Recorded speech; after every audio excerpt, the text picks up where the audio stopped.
for any doubters who don't believe how thick this gel is, I don't think I've ever come closer to recreating a product. Hi everyone, I'm Elise and today we're making the iconic Eco Styler Gel. Wait, before we get into all of the ingredients and how to make this, here is what you all really want to know. Is this homemade hair gel better than Eco Styler? Well, let's compare. Does it jiggle? Check. Is it thick? Double check. And let's not forget that crystal clear, ultra slick and smooth application. You can make hair gels more moisturizing with stronger hold once you understand the key ingredients that Eco Styler uses. So let's get into it. So the first three ingredients probably make up about 97% of what's in all Eco Styler gels. The first ingredient is water. Unlike with other water-based gels like flaxseed and aloe vera gel, Eco Styler gel actually has a pretty decent hold and it doesn't feel wet to touch. The next ingredient is carboma. Now this is a thickening agent that gives Eco Styler that ultra thick, silky and gel-like consistency. That's really down to the carboma, so it's a pretty important ingredient. After that, we have triethanolamine, or TEA, which is much easier to say. This is a pH adjuster. The pH is actually really important with this formula. If it's not at the right pH, this won't thicken into a hair gel and instead it will be like a hair styling liquid. Now I know that this is the olive oil Eco Styler Gel. It's in a green container, they've dyed it green. I doubt it's actually going to have much of an impact on your hair, but nonetheless, it is still nice that they have included olive oil. So one of the claims of the Eco Styler Gel is that it also repairs your hair. I don't see any other ingredient they could be referring to outside of protein. The next ingredient is glycerin, pretty standard in most hair gels, polysorbate 20. Now, the only reason you'd need polysorbate, which is a solubilizer, is if you include fragrance, which are usually oil-based. For the preservative, it uses sodium hydroxymethylglyciate. And then tucked away here is another key ingredient, PVP. This is what actually enables a product to hold your hair in place. And it's also what distinguishes gels like Eco Styler from natural hair gels. And to finish up, we have fragrance and/or perfume, because of course we do, as well as yellow dye to honor that tiny fraction of olive oil. So now that we know what's in Eco Styler hair gel, let's make it. First, in a large container, measure out water, a lot. This will form the base of our hair gel. You can use either distilled water or freshly boiled water that has cooled to room temperature. We'll also need to measure out a separate small container of water to use later. Next, we'll need the thickener. Eco Styler Gel uses carboma, which comes as this really fine, fluffy white powder. Carboma works differently to other natural thickeners like xanthan or guar gum. It doesn't immediately thicken when you add it to water. Instead, we'll need to activate it, which sounds a lot cooler than it actually is. The next ingredient gives hold and stability to the hair gel, PVP. It looks almost identical to granulated sugar, but trust me, you don't want to get them mixed up. We'll also need to measure out glycerin as well as wheat protein for its hair strengthening properties. I get that Eco Styler Gel is already pretty affordable, so making your own gel isn't really about saving yourself money, but more about allowing you the flexibility to include the types of ingredients that you want. If you've only ever tried making natural gels like flaxseed and aloe vera gels, then you might be surprised to learn that 99% of commercial hair gels are all made from these same basic ingredients. Making hair gel is super simple once you know the steps. The first thing we need to do is dissolve our powders in water. So take the carboma and sprinkle it onto the water, then mix until most of the powder is absorbed. You can also use a whisk to speed things up.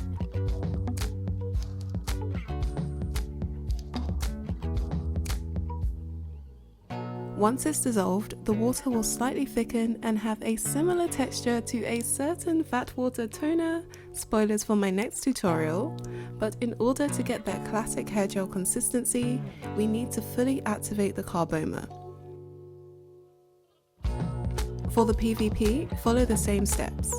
Add the powder to the small container of water we measured out earlier and mix until it dissolves. PVP is a common ingredient in hair gels, mousses, hairsprays, or pretty much any hair product that boasts hold. Now, if the names haven't given it away already, carbona and PVP aren't natural ingredients, but you can still make wonderfully thick, kohl-defining hair gels with all natural ingredients. Doesn't this gel look good? I've linked my natural hair gel tutorial at the end of this video for you to try. It'll be interesting if you can notice the difference between homemade natural gels and STYLER's formula, so definitely keep watching to see the effects of using these ingredients. Now here's the important part. In order to get a thick hair gel like this, we'll need to change the pH of our base. pH just refers to how acidic or alkaline a liquid is. Using a pH strip, we can see that our base is between 5 and 6, which makes it acidic. But we need it to be around 8 or 9 for the carboma to thicken. And that's why we need to add TEA as a pH adjuster, which will make our solution more alkaline. STYLER uses a bunch of ingredients that you can't exactly get at your local grocery store. So I've written a breakdown on each ingredient and everything you need to know if you want to try making this recipe yourself at WholeElise.com. You'll also find a formula calculator along with measurement conversions to help you make the right amount. Links to the recipe will be at the end of this video as well as in the description box, or you can visit WholeElise.com. Now back to the recipe. TEA is really potent, so you'll only need a small amount to change the pH. Using a pipette, add a few drops of TEA to the hair gel base. Citric and lactic acid are well-known pH adjusters, but they make a mixture more acidic, whilst TEA makes it more alkaline. Whisk until it's mixed in and check the pH again to make sure that it's between 8 and 9. Now that the pH is alkaline, the hair gel will thicken into a recognizable, firm and glossy texture. But at this point, all we have is thick water. To turn this into STYLER, we'll need to move on to the next stage. So the ingredients to make this are a little more tricky than my earlier xanthan gum hair gel recipe, but if you do want a stronger, thicker, more gel-like gel, then this is definitely the formula for you. To our thickened water base, pour in the PVP mixture that we created earlier.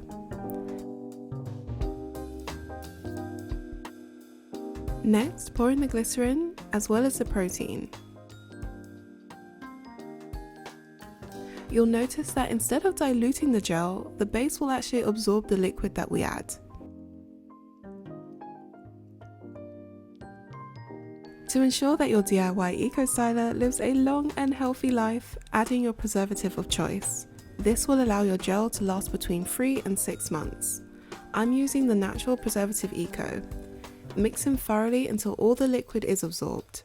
If you've ever seen the TikTok hack of people making more STYLER gel by just mixing water with STYLER, it's the same concept here.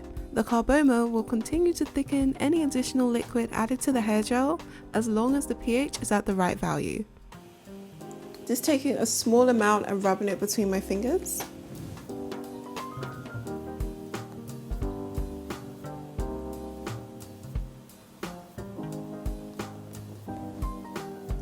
See that?